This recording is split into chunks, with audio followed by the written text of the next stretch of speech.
That's the problem. We look at the marks, we don't look at talent. So if I'm taking somebody for sales and marketing management course, do I look at whether the guy is basically interested in that domain or not? Whether the guy has got basic talent in that field or not? The guy doesn't want to talk to people.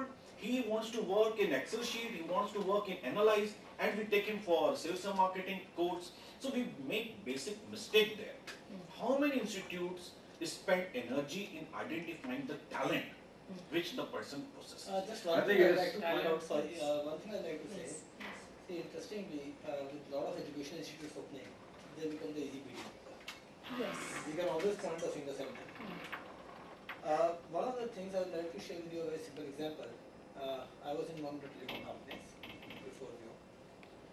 And the interesting part was, we were facing the challenge of recruiting the showroom salespeople for what we call as the COCOs. And the interesting part is, when we are recruiting those people, and interestingly I was part of the team at the corporate office, and then I suddenly realized, okay, we have filled up the vacancies, it is done. And suddenly I realized that we have recruited all so-called MBAs for the role.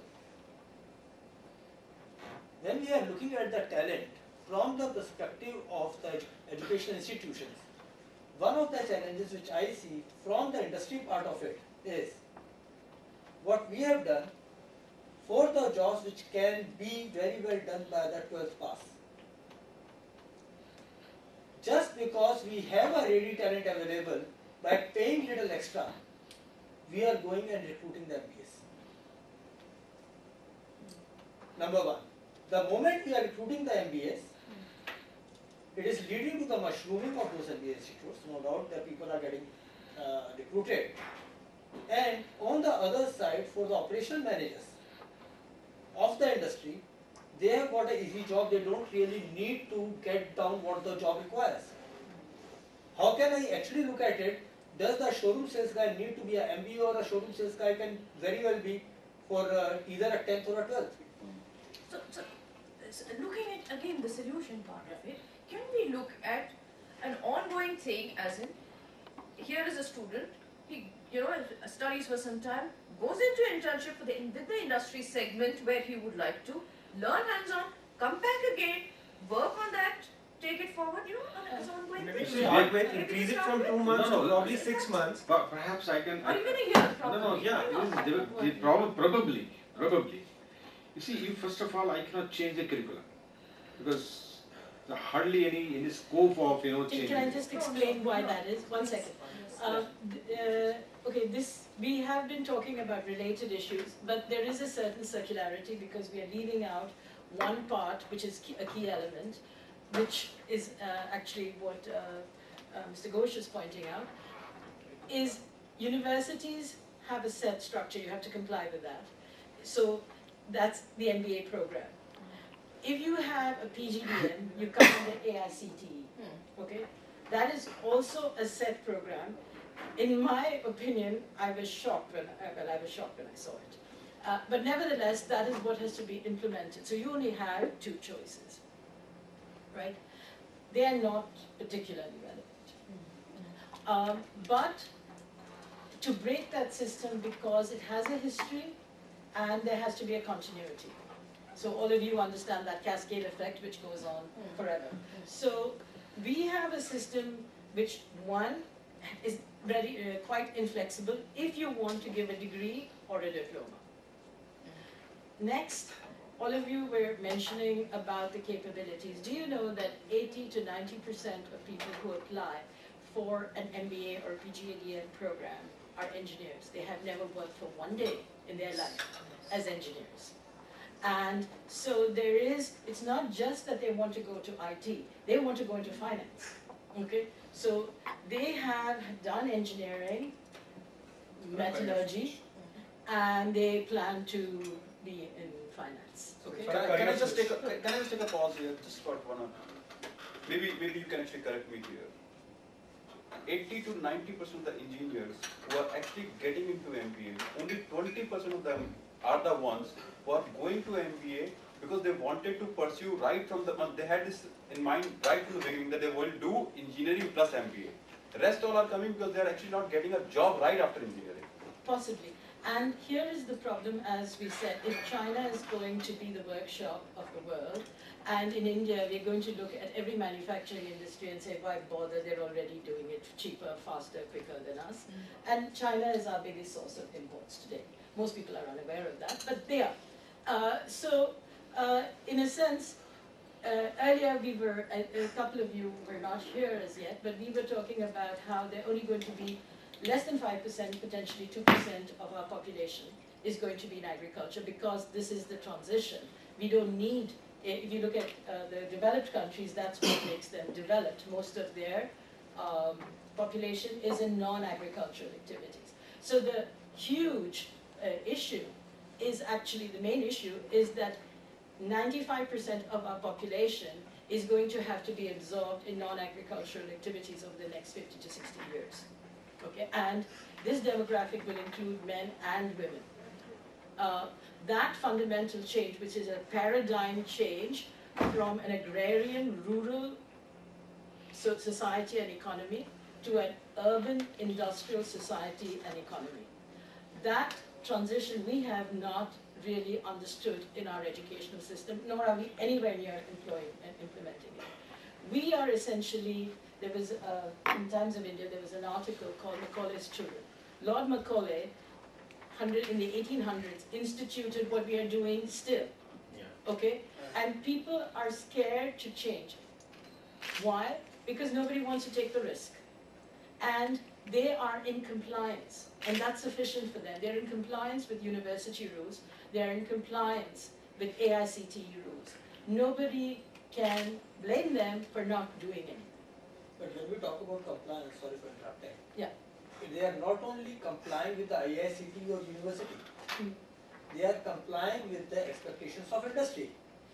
The fact is, if you look at it, given a choice to look at the industry, rather than industry looking at the people what they really require, for them the easy target is take a ready-made MBA or take a ready-made engineer, for which actually an ITI will do. Yeah. They will take a ready-made engineer, they will underemploy that person. Why? Because they don't want to work on their parameters. It has taken painstaking about 20 odd years before the institutes like NIIT and APTEC started getting accepted. That was a long journey. If we reflect back, the reality is at that point of time, those were the so-called unstructured jobs or unstructured qualifications which got accepted through a very, very long process. There are some of the new economy service sectors, organizations like GenPact, who have the guts to say, I am willing to take a person of 40 years of age. There are people who are saying, I am willing to take 12th pass. But the reality is, how many of the industry people are willing to take? Because at the end of the day, when we talk about the degree, when we talk about whatever ABC, I need to earn my bread. Yeah, so this circle is complete, as you were saying, because that's why I just wanted to add the academic requirements. Nobody has any incentive to take the risk, right? Neither the academics nor the industry. But what we are doing sitting here is we are saying we are not happy, that this circle is a vicious circle that we are not comfortable with, and going down the road, it's going to only get worse because these numbers that I've been throwing out at you, I like to scare people by saying 90%, etc. But it's true. I can actually show you the process that is going on. And fundamentally, every single person, male and female, potentially over the next 50 to 60 years, but starting right now, have to be educated so that they can be in the workforce. There is very little choice about it. And mostly the jobs are going to be in the urban sectors, and unfortunately insufficient in the manufacturing sectors, as you were pointing out, Ashutosh, because we do BA, BSc engineering, we are not going into those well-paying, required jobs that may be vocational in origin, and there is no work ethic with regard to that. There is no dignity of labor. Unfortunately, as an academic, as somebody who has to deal with students all the time, the fears that they have is uncertainty about the future and the sense of security, which there is family pressure. The families themselves have very little understanding. Most of them do not have a college education. Somehow the college education is going to turn the key overnight and solve the entire family's problems. That child is carrying that burden, okay? Makes him completely idiotic, or her, where they're only going to sit in class and say, is Ashutosh going to give me a job? Is Girish, is anybody going to give me a job? This kid does not even understand that he is losing so many years of his life by just sheer memorization when he should expect more from his education.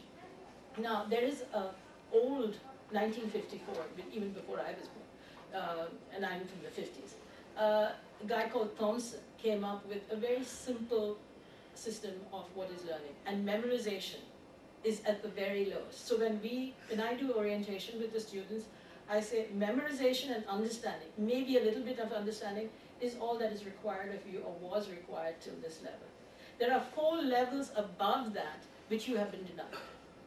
Application, analysis, evaluation, creation. Are you even aware of these? No. Okay? And that is what you want. This is not something new that we are coming up with. Educationists have known this all over time, but everybody has been shirking their responsibilities. Every single person down the road, and there is a conspiracy of silence, which is, we are in power, and as long as we don't say there's a problem, there is no problem, right? But now people are saying there is a problem. Also, earlier, our education system was based on exclusion. We will take only over 90%. We will take only over 99.9%, okay? You're 98%, you're not worth living, go away, you know?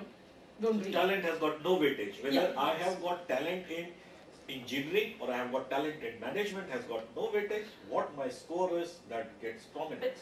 Absolutely, and so you can have a person with 0 social skills, okay, running a joining a management program when he would rather sit in a cave and do models, okay? But because the salary that he is going to get at the end of that, because he's going to ace all the courses and get A's, and he's only going to take the higher math basis courses, okay, we'll put him over there. So, the whole circle. We see that. You see, So that's exactly. now what? Now the issue is what I have noticed, having worked in, say, in 2 very urban areas, New York and in Singapore. Our biggest problem is, it starts with what Maninder said, is we are too lazy, so we'll take an MBA, right? So the MBA becomes the minimum requirement for entry. So nobody has any job experience. They have no idea of the responsibility, work ethic, requirements, even the ability to sit quietly in one place for more than 1.5 hours because their classes are only 1.5 hours. Now you tell them you have to sit for a 3-hour class, 3 hours. No going to bathroom in between, no coffee break, no smoke break, nothing. You have to sit here and learn to concentrate.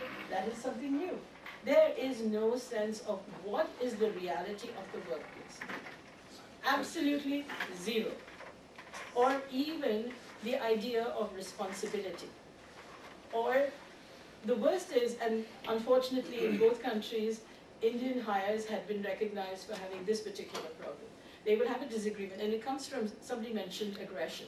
It comes from, they disagree about something, then the whole team will come to some kind of agreement. The Indian kids would not collaborate. They would keep saying, I told you it's not going to work out, and they are not going along with the group bombs. This was a problem with a lot of employers, both in the US as well as in Singapore, about hiring Indian students in terms of what is the appropriate work ethic. It's not about me projecting myself. I work in this organization. I am not going to become the CEO tomorrow because I have this wonderful idea, and so inspirationally I'm going to become the CEO tomorrow. That's not going to happen. But we, socially, have not inculcated this along with this vicious cycle of our education. So For instance, neither at NYU nor at NUS we ever took students who had less than 5 years work experience. 5. And there was only one guy in my entire, the time that I was a director, who had 2 years work experience. But other than that, 5 years was the minimum. And in fact, when we are talking about solutions, I wanted to table these 2 points, one for the industry and the other for academia. So precisely, what about management institutions accepting as a minimum criteria? And I'm not going to get into the UGC norms or whatever, but more from a functional point of view, that when you sit over there to select candidates, the relevant candidates to me are the ones who come with a work experience to an MBA program. Absolutely. And I think we need to also address this problem by looking at courses differently. Not everything, and not the education problem and the skill problem of the entire country will get solved by MBA and engineering. Yeah. Unfortunately, that's what we have been thinking always. Earlier it used to be medicine and engineering, now it is engineering and this thing. And the, and the national hobby, as I call, the Indian civil services, anyways continues as a constant. Okay. Now, and there would be different solutions for these 2 types. So one is the job-oriented of the professional courses, whether it is medicine, chartered accountancy, engineering, MBA, whatever. And the other is the pure academic courses. And we need to look at these 2 differently. I think the academic courses have a role to play, and they should be made to deliver that role. There would be a whole lot of people. India, more than skilled people, I think we as a society, we need educated people. That's critical. Not literate. Not literate. That's not literate. Yeah. So I can be very skilled and literate, but I may not be very highly educated. Yeah, you can be numerate and not educated. So let me give you a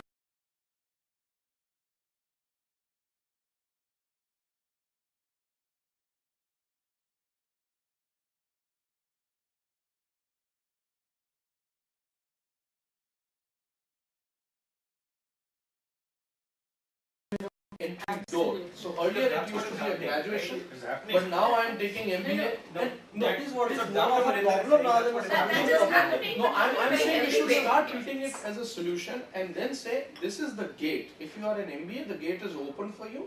Now you come in, and then we decide, what is it that you do, what is it that you grow. Because what is an MBA? It's a Master's in Business Administration. So even if I am doing a job, any job in an organization which entitles me for a customer interface or a partner interface or an internal employee interface, I need to have some understanding of how the business is run. An MBA course provides me that. That is that's what we deliver. You see, So just I one want sec. to ask, no, I just want to finish. What it. it means The is thing management position. Do you And I'm think saying that even replace BTech, but BSc with a Siddharth, BTech. if Oh. somebody As is the not bare an minimum MBA course. but has the qualification, Sorry? will the corporate be open to it? Yeah. This is a fundamental question. No? You see, That is as very a nation, point. just 1 minute. Yeah. Sorry, I just checked. As a nation, you're hungry for hungry for certificates. Certification. Yes. Okay, we need different kind of certificates. We're hungry for it. That's number 1. Number 2, when we talk about the connect part, and you ask for the solution. Yes. You see, if you go back, I leave it as simple, but it's called Apprentices Act, long back. There's a connect between a worker and the industry. He has to, a trade-wise, he has to train like that. I wish we could have something like that here in the academic institute also. It should be made compulsory.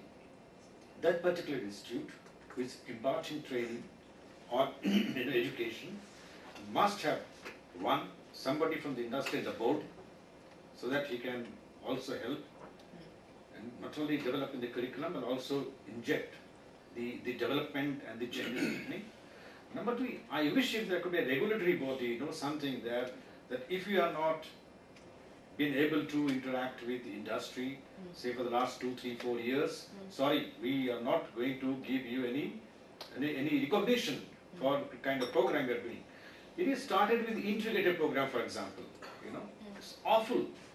People are going just to, people are coming to us. They have no curriculum, they have no background, they don't know what to do, they have no fallback.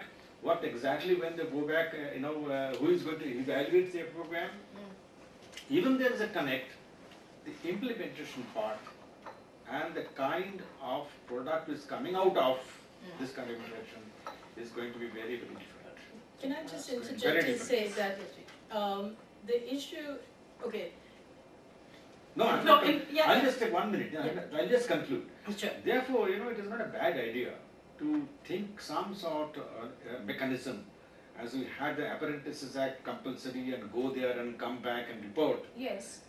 Should have, academics, the industry, as well as the academic institutes. Just to build on to what he is saying, is when Ajay said that Apprenticeship Act, it is not that our education system did not had those things. It is over a period of time that cramming has taken over the other things which were there. Apprenticeship Act at the ITI and the diploma level. If I recall, when I did my engineering, there was a 6 months training that used to be required. One of the semesters were dedicated to the project. Incidentally, it's still there. In all the Incidentally, now it is engineering reduced to 2 courses. months. 2 months. Now that is It's 2 reduced to months. 2 It's months. reduced. It's 2 months. Now, It is there for in 2 many of months the to 6 universities. months, but I would say that the industry has cared for it. I'm not, and all of us would have the same stuff. 3 to 6 months of a new hire onboarding program. We also don't get people straight away. We hire them as interns, we hire them as trainees, and then we actually bring them on board. So ultimately, the Apprentice Acts, whether they are actually doing a 6 months or a 2 months, 3 months as a part of their education, but also they are going through another 3 months or 6 months in the corporate. see, had they done the same thing as part of their education, the fact is there are a lot of things when they enter into the corporate would have taken care. When we talk about today, I know all of us will be getting a lot of requests for the summer trainings, for the MBAs, or the engineer trainings, or the live projects. Now here, at least in my experience, except for one student who has worked with me, never ever a faculty has interfaced with me regarding the project of the student. When we talk about the live projects for the students, it is if the student is actually energetic by himself, charged up, the student will interface.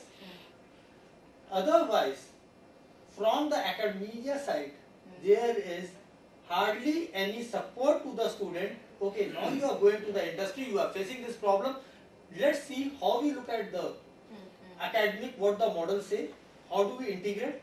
I really doubt if the faculty actually invest that kind of time and energy in terms of looking and linking the people field experience into the professional models to put it into application framework. So those are few of the things which are missing. And when we talk about it, industry, when we talk from the industry perspective, I really doubt when we say the people should be ready to work. The concept is when he mentioned the example of, Ashish was mentioning the example of multiplex. I don't think he actually wanted to say that I want a person who is fully trained on multiplex. What he says is, I probably want a person who is aware of the concepts. I want a person who is aware of the larger picture. So from the industry, we are not expecting the people to know the specifics of my business. We will teach them, we will train them into it. But they should be having the required conceptual framework knowledge. They should be aware of the trends in the industry. They should be aware of what are the happenings, what are the things which will succeed and which will not succeed. Those are the things which were lacking. Even at the same time today, Perspective. I'd like to say that, okay, let's look around this table. I'm the only academic here.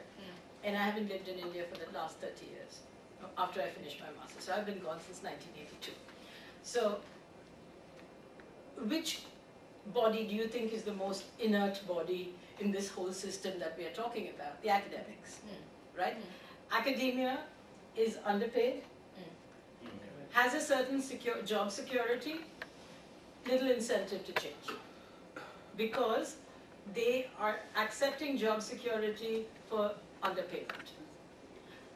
And they are inert because they have the degree and they are in there. So the chances of the most inert entity being the engine of change is minus. Okay, so it's not going to happen.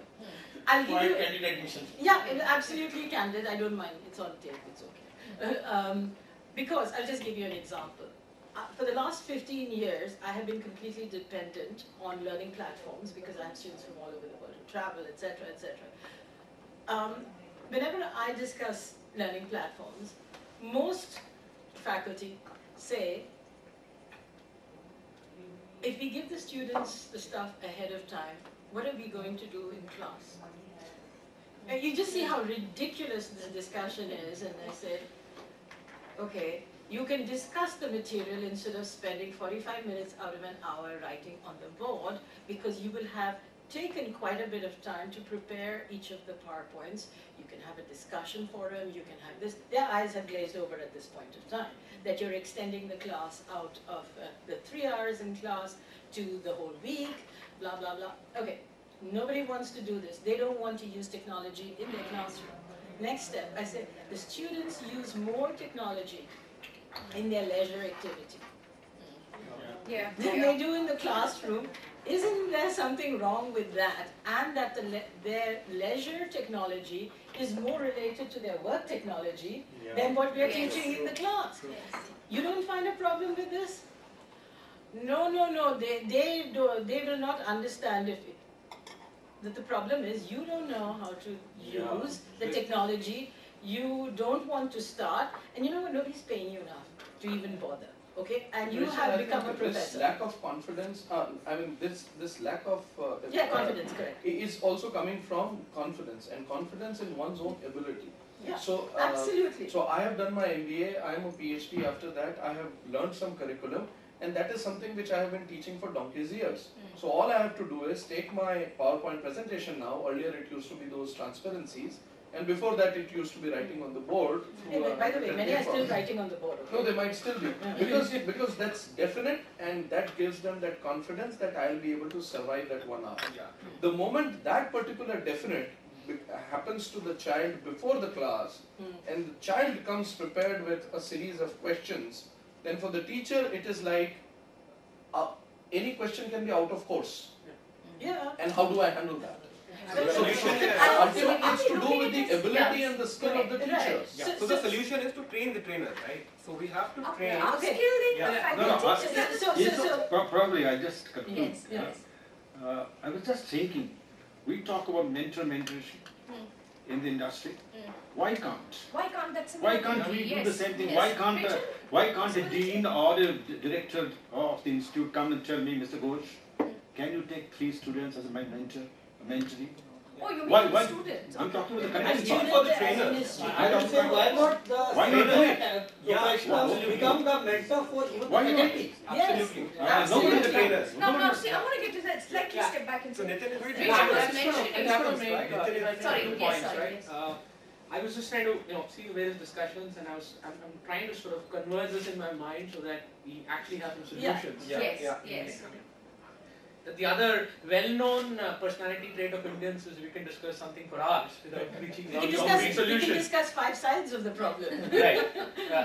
So in terms of what could be the solution? Yes. So I think clearly from a industry perspective, I think our approach has been that we have to influence the courses and the kind of subjects and what's being taught in the colleges. Now there are restrictions of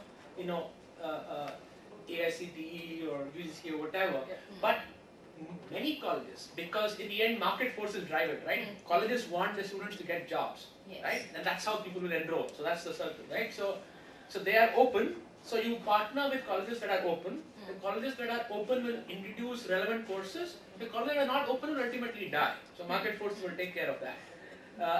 I think, right? But as an industry, we should be, in my view, aggressively not holding on to information as proprietary, but giving out that information, actively working with colleges and institutes to update their content. From an admission, selection standpoint, again converging, there are examples where members from my company sit on the selection panel of various preschools. Because they're involved, because that's how the institutes want to get the right people. The third, the apprenticeship kind of activity, I think is definitely required. It needs to be made mandatory, but I think it also needs to be made